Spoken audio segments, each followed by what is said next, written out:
오십견, 더 이상 중장년층들만의 문제가 아닙니다. 젊은 층들도 조심하셔야 됩니다.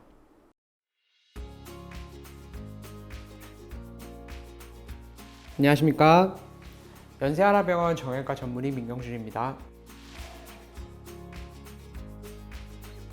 오십견이란 말은 사실은 일본 영어입니다. 50대의 어깨라는 뜻으로 이제 일본에서 넘어 오십견이라는 용어를 많이 쓰는데요. 이제 우리나라 말로는 동결건이 있고 의학적인 용어로는 유착성 관절 낭염이 있겠습니다. 오십견이란 말은 그만큼 이제 50대에 많이 발생을 해서 우리가 오십견이라는 말을 이제 입에 많이 붙으니까 그렇게 쓰고 있는데요. 물론 이제 주 발생하는 인구수로 보자면 주 발생하는 그런 비율은 50대가 매우 높습니다. 하지만 시대가 많이 발전하면서 스포츠도 많이 발전을 하고 격렬한 운동도 많이 하고 직업적으로도 활발히 이루어지면서 50대뿐만 아니라 30대, 40대, 60대, 70대까지도 많이 발병하고 있는 것이 현실입니다. 통계학적으로 보면 30대에서는 약 3% 정도가 나타난다고 보고 있고요. 40대에서는 약 20%, 그리고 50대에서 50%, 60대에서 20%, 나머지가 70%대에서 나타난다고 보고되고 있습니다. 그만큼 50대뿐만 아니라 다양한 연령군에서도 많이 나타나는 것이 이런 이제 오십견, 유착성 관절낭염의 특징이라고 볼 수 있겠습니다.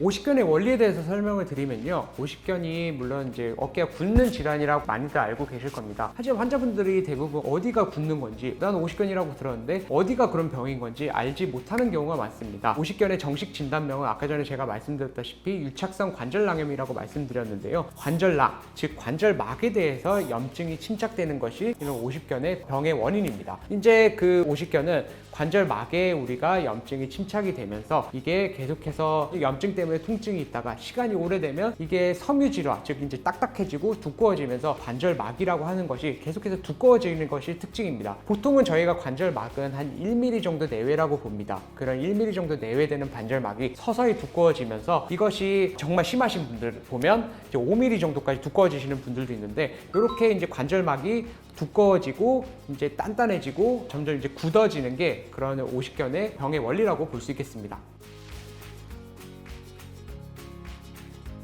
오십견을 제가 알기 쉽게 설명드리겠습니다. 오십견과 회전근개 질환에 대해서도 많이 이제 헷갈리는데, 누구는 가보니까 회전근개다 그렇게 얘기를 하고, 누구는 이쪽으로 가보니까 오십견이다. 실제로 제 외래 오시는 환자분들 중에서도 두 가지 다 얘기를 듣고 오시는 분들이 많습니다. 증상적으로 본인이 집에서 감별하려면 이렇게 이해하시면 쉽습니다. 오십견 같은 경우에는 내가 올려도 안 되고 남이 올려줘도 안 되면 그건 오십견이라고 볼 수 있고, 회전근개 팔 같은 경우에는 내가 올리면은 안 되는데 남이 올려줄 때는 어깨가 쉽게 올라가고 통증이 없이 올라가게 되면 그것은 회전근개 질환이라고 볼 수 있겠습니다. 오십견 같은 경우에는 크게 세 가지 단계로 나눌 수 있습니다. 이제 동통기, 동결기, 해동기 이렇게 나눌 수 있는데, 동통기 같은 경우에는 우리가 이제 점차 어깨가 아파오는 시기입니다. 이때는 이제 팔의 관절이 굳지는 않은데 이 부분이 아까 전에 말씀드린 염증이 침착되는 그런 부분입니다. 그러면서 어깨가 서서히 이제 염증화가 되고 통증이 주 호소가 되겠죠. 이럴 때 나타나는 것은 팔을 돌릴 때 조금씩 아파지고 밤에 잘 때 그쪽으로 누우니까 통증 때문에 잠을 못 자는 그런 부분이 나타나게 됩니다.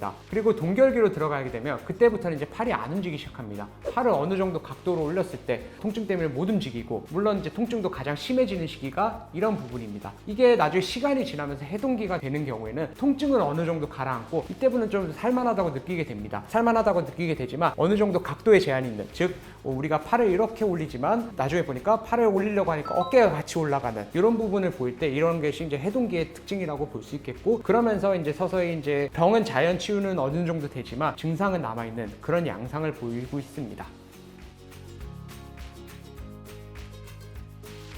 오십견에는 세 가지 단계가 있다고 말씀을 드렸는데, 이렇게 이제 염증기, 동통기, 해동기로 갈수록 이제 자연적으로 치유되는 양상을 보이고 있습니다. 하지만 해동기에도 여전히 증상이 남아있고, 또한 이제 팔을 올리는데 어느 정도 각도 제한이 남아있으며, 그러면서 급속도로 나중에 재발이 되는 경우도 많이 보고가 되고 있습니다. 따라서 오십견이라는 질환은 어느 정도 물론 자연 치유가 된다고 알고 계시는 분들도 많지만 꼭 치료가 필요한 질환입니다. 왜냐하면 초기에 염증기 때 염증을 많이 잡아야지 삶의 질 자체가 편해지고 추후에 관절이 붓는 것을 방지할 수가 있는데요. 우리가 병원에 오시는 거는 대부분 이제 팔이 많이 굳어서 오십니다. 그러면 이때는 어떻게 치료하냐? 첫 번째, 집에서 따뜻하게 찜질을 하는 것이 핵심입니다. 따뜻하게 찜질을 하면서 꼭 병원에 오셔가지고 치료를 받아야 되는데요. 이럴 때는 염증을 먼저 가라앉히는 게 가장 핵심적인 포인트라고 할 수 있겠습니다. 염증을 가라앉히는 방법은 일단 소염제를 드시고, 그리고 필요하면 주사 치료까지 같이 하면서 빠른 시간 안에 염증을 감소시켜야지 추후에 이제 운동 치료를 통해서 이 부분을 회복할 수 있는데 도움이 됩니다. 그리고 이제 본인이 할 수 있는 스트레칭을 집에서도 꾸준히 해주시는 게 중요한데요. 스트레칭이라는 것은 이렇게 팔을 앞으로 이렇게 쭉 뻗고 가볍게 이렇게 위로 올리고 이런 식으로 하는 게 가장 기본적인 50개 스트레칭이라고 할 수 있겠습니다. 이렇게 어느 정도 염증기가 지난 다음에 아픈 건 살만한데 아직까지 잘 안 움직인다, 이런 경우는 좀 전문가의 도움을 받아가면서 어느 정도 가동 범위를 회복하는 데 중점을 두고, 또한 옆에 있는 근력을 강화하는 데 중점을 두는 치료를 해야지만 어느 정도 50견에 있어서 추후에 이제 장애가 남지 않고, 또한 추후에 이제 어느 정도 계속해서 관절 강직이 남지 않는 그런 상태가 될 수 있는 것이 그런 비수술적인 치료의 핵심이라고 볼 수 있겠습니다. 하지만 이렇게 치료를 했는데도 6개월 이상 계속해서 어깨 관절이 굳어 있다거나 주사 치료를 계속 했는데도 내가 너무 아파서 잠도 못 잘 지경에 있다, 그러면 어느 정도 수술적 치료가 필요하고 가능한 빨리 수술적 치료가 들어가는 것이 좋습니다. 그래야지만 추후에 관절이 더 유착이 되는 것을 방지할 수가 있는데, 수술적 치료라는 것은 첫 번째는 브리지망, 즉 이제 관절 수동 조작술이라고 해가지고 약간 마취된 상태에서 팔을 이제 꺾어주면서 가동 범위를 회복시키는 것에 초점을 둔 그런 시술을 한번 해볼 수 있고요. 또 다른 수술적인 치료로는 관절견적 관절 유리술이라고 해가지고 관절막이 5mm 정도 이상 두꺼워져 있을 때는 우리가 관절경으로 들어가서 그런 이제 관절막 상태를 보면서 안쪽으로 여러 가지 기구를 이용해서 그 관절막을 최대한 찢어주면서 이제 그 부분을 늘어나게 하는 치료가 필요하다고 볼 수 있겠습니다. 50견이라는 것은 1차적으로 50견이 올 수 있고, 1차적으로 50견이 온다는 것은 제가 아까 전에 설명드린 대로 그냥 관절막 자체에 염증이 생겨가지고 처음으로 그렇게 오는 방법이 있고, 두 번째로는 다른 질환과 동반돼서 오는 경우가 있습니다. 예를 들면 회전근개 파열이 되는데 내가 아파서 어깨를 잘 못 움직여, 하지만 치료는 안 받았어. 진단을 저도 제대로 안 받고 치료는 안 받고 있다가 계속해서 아프니까 팔을 못 움직이게 될 경우, 팔을 못 움직이기 때문에 또한 2차적으로 50견이 오는 경우가 있습니다. 이런 경우 1차적으로 이제 50견이 오는 경우는 제가 아까 전에 설명드린 그런 비수술적인 치료 또는 이제 수술적 치료를 진행하면 되지만, 2차적으로 오는 경우 그렇게 단순히 염증만 치료하고 그런 비수술적인 치료를 관절막을 타겟팅으로 하는 치료를 했다가는 제대로 치료가 안 되기가 쉽습니다. 따라서 만약 2차적으로 오는 경우에는 그 원인 질환을 제대로 파악을 하고 그 질환에 대해서 같이 치료를 하는 것이 그냥 50견으로 치료하는 것보다 훨씬 더 결과적으로는 좋다고 할 수 있겠습니다. 감사합니다.